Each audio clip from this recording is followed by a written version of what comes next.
darkness tries to roll over my bones, and sorrow comes to steal the joy out, and brokenness and pain is all I know. I won't be shaken, oh I won't be shaken, 'cause my fear doesn't stand a chance when I stand in your love. My fear doesn't stand a chance when I stand in your love. My fear doesn't stand a chance when I stand in your love.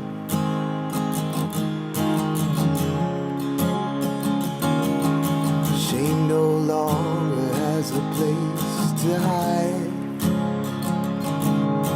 I am not a captive to the lies. I'm not afraid to leave my past behind.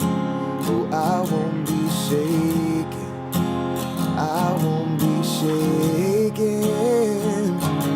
My fear doesn't stand a chance when I stand in your love. My fear doesn't stand a chance when I stand in your love.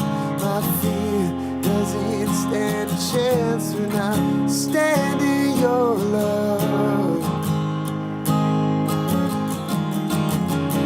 Oh yeah, this power that can break off every chain, this power that can empty out a grave,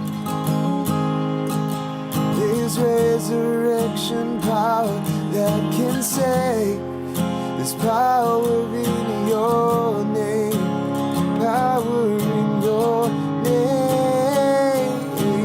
My fear doesn't stand a chance when I stand in your love. My fear doesn't stand a chance when I stand in your love. My fear doesn't stand a chance when I stand in your love. Yeah. One more time, yeah. My fear doesn't stand a chance when I stand in your love. My fear doesn't stand a chance when I stand in your love. My fear doesn't stand a chance when I stand in your love. Standing in your love. Oh, I'm standing in your love. Hello everyone, Pastor James here from the Lake Stevens campus, coming at you guys for your daily encouragement. Today's topic, whatever you want to call it, the scriptures that we're talking through today are really kind of, I never noticed this before, but it's all about food. There's a lot of food references in the reading today. If you follow us with the YouVersion app, the Bible in 1 Year app, today's readings from Nehemiah to Paul, even in Psalms a little bit, there's a lot of reference to food, a lot of reference to eating and what that means and how it can stumble people. And I've always known this, that the things that you eat can stumble other people. For example, when someone's on a diet and you're not, and you bring, a slice of pizza and a donut and a milkshake with you, and you sit next to them and you're just throwing down, and they've got their water with a celery, it's stumbling for them because they want to reach over and grab that food and take a bite, right? And that happens quite often. Or if you're a vegetarian and the people that you're hanging out with are not vegetarians or vegan or gluten-free or soy-free or dairy-free or free range, there's there's all of these things that can cause a little bit of a disagreement. Now, I don't know too many opportunities or too many instances where people have had a full-blown, you're the worst person, I hate you, because of food. But Paul talks about it here in Acts in a second, but Nehemiah also mentions this as well, because there's a there's a connection between food, and there's a connection between food and how we behave. And so let's get into this here in a second. In verse 14 of chapter 5, Nehemiah, they're almost done with the temple at this point, or they're almost done with the wall at this point, and there's a lot of questioning of his leadership. There's a lot of questioning of his motives. There's a lot of questioning of why he's doing this. Is it for personal gain? Is it for glory, for fame, for selfish ambition? What is your reason for doing this, Nehemiah? And he is constantly having to argue against it, defend himself, and he does it in a fairly good manner. And it says in verse 14, and this is him talking about the accusations that he was taking a little extra money for himself, essentially.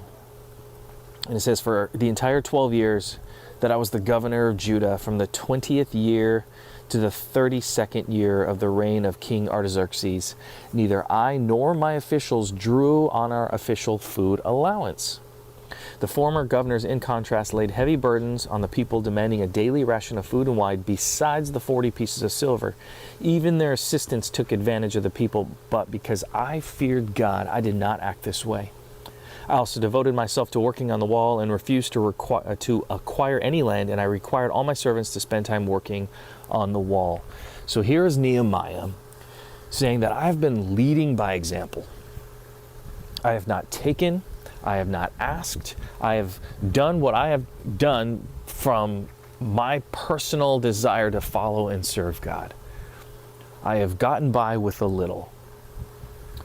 And he's arguing against these people, saying that he has all these hidden motives, and he's saying, let's just look at the last 12 years, guys. Give me an example in the last 12 years that I've been governor that I've abused my power. And of course, they can't come up with anything. And so then after this, the next chapter, if you guys keep reading, well, they say, well, you're going to start a rebellion. That's why you're doing this. If it's not monetary, then it's for fame. You want to be the person that frees Israel. And he argues back and forth, but he mentions the food here. And the reason I kind of clued into the food was because this could have been a sticking point. He could have taken his daily allowance. He could have taken more than that. As the governor, he could have done whatever he wanted, essentially. But he didn't, because he wanted to honor God. Now, if we fast forward to Acts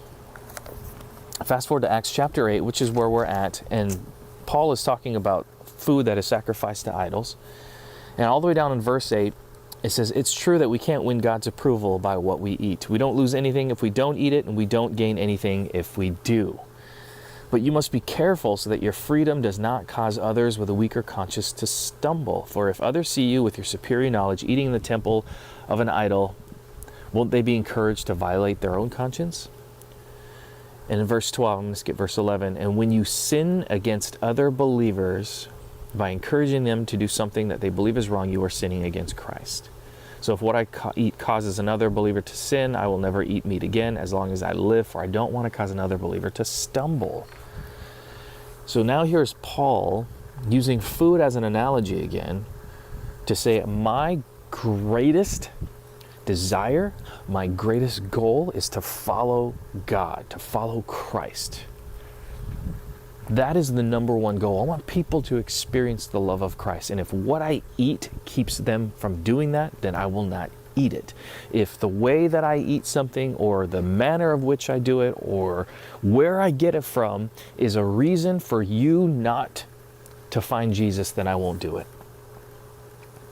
And this part really resonated with me because a few years ago, actually quite a few years now, I gave up meat. Now, I eat it on occasion now. If you have me over for dinner, things like that, and you prepare steak, I'll eat it. I eat it probably once or twice a week now. But before, I gave it up completely for 4 years. Cold turkey. Well, I shouldn't say cold turkey. I weaned myself off of it because I was a meat and potatoes kind of guy. And once I got to it, 4 years, meat-free. And the reason that I did it was purely for health. It wasn't because I believed in saving all the animals or anything like that. It was purely for health reasons. I had gone to the doctor and found that my blood pressure for the age that I was and my cholesterol was way too high. And my doctors were talking about different meds that we can put me on. And I said, Doc, let's hold off on a second. Would you mind? Am I in danger? And he's like, no, you're not in danger. We just need to start getting our handle on it. I said, can I try something? Would you mind if I changed my diet? increase my exercise. I'm a pretty active guy, but if I increase my exercise and change my diet, let's see what happens. So I did some research, and I saw different studies of people going totally vegetarian, vegan, and it changes their skin, it changes their inside, it just changes so many things. And so I thought, I'm going to give this a shot.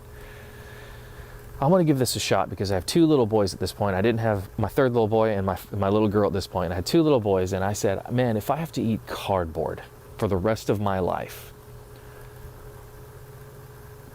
then that's what I'm going to do. If eating cardboard keeps me around to see my boys grow up and to walk my daughter down the aisle, which again, I didn't have my daughter at the time, but again, as I progressed, if it keeps me around to be around my children, then I will eat cardboard. I don't even care. And so I did it, and it actually did change everything. It lowered my cholesterol, it lowered my blood pressure. It did all of that stuff purely from diet and exercise. And so when Paul talks about this, where he says, I will not eat meat if it causes someone to stumble, I literally did that, but not for the same reasons that Paul is talking about. And I bring that up because Paul, right before I read this, brings up how we should be acting, how we should progress in our daily lives. And he says it in verse 1 of chapter 8. I read you verse 8 and I skipped a bunch of stuff, but I'm going back to verse 1. Now, regarding your questions about food that has been offered to idols, yes, we know that we all have knowledge about this issue. And while knowledge makes us feel important, it is the love that strengthens the church. Anyone who claims to know all the answers doesn't really know very much, but the person who loves God is the one whom God recognizes. So there it is. It's not what we eat. It's not how we eat it.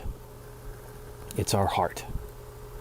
And if our heart is loving, if our heart wants God and Jesus to be glorified through this, then that's who God recognizes. And so as I wrap up this moment right now, I want you to take a minute and just reflect on what is inside of you. Is there something that you have held onto, or that you are pushing an agenda, an opinion, a way of life, what you eat, what you don't eat, what you drink, what you don't drink, that is causing other people not to see the love of Christ? Now, there's truth and there's absolute truth. I'm not saying that you should, drink 24 cans of beer and go out for a drive. Not saying that at all, obviously. But it's what we're saying. It's how we're saying it. It's who we're saying it to, and it's the motivation behind it. I go back to Nehemiah. His motivation was to follow God, and so he denied himself a lot of things. Paul's motivation is to follow God, and so he denied himself many things. Why? Because he wants people to experience Christ. So examine yourself. Is there something inside of you that is keeping someone from knowing Jesus? If there is, get rid of it. Just get rid of it. Take the process, take the steps now. It can be done, I'm telling you. You can, if I can give up meat, you can give up something too. I promise you. Following God and loving people the way that he asks us to love people is never going to steer you wrong. Hopefully you guys had a great morning, you're having a great day or a great evening. I don't know where you're at watching this video, but hopefully you're encouraged. Thank you guys, and I will see you guys on Saturday.